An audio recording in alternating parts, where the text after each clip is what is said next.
What's up everybody, welcome back to Toge Lab. Today we're going to be installing some GK Tech rear sway bar end links.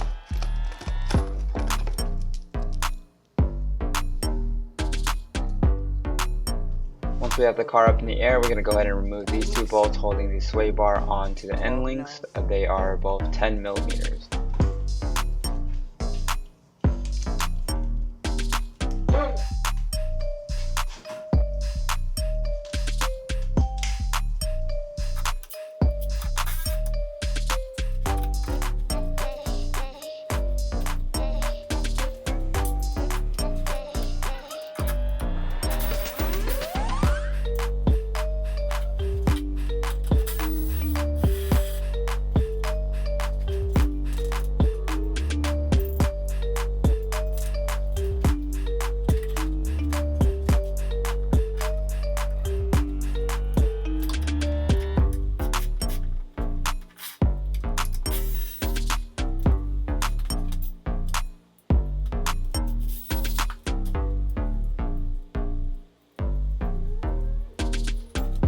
While removing the end links, I noticed that the left side lower control arm mount for the end link was broken.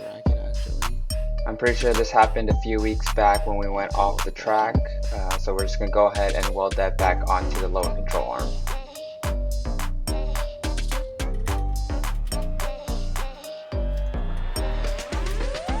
Here you can see the lower control arm removed, and we went ahead and welded that back on there, as well as used some leftover paint that I had laying around. It matched pretty good. Now that the lower control arm mount is repaired, we're going to go ahead and continue with the install. We're going to put the GK Tech end link on the lower control arm and tighten the 10mm bolt holding it. And we're going to do the same on the bottom, holding it to the sway bar. Just note that the two rubber bushings are supposed to be sandwiching whatever it's mounting on, so it would go rubber bushing, lower control arm mount, rubber bushing, and then the same thing for the end link.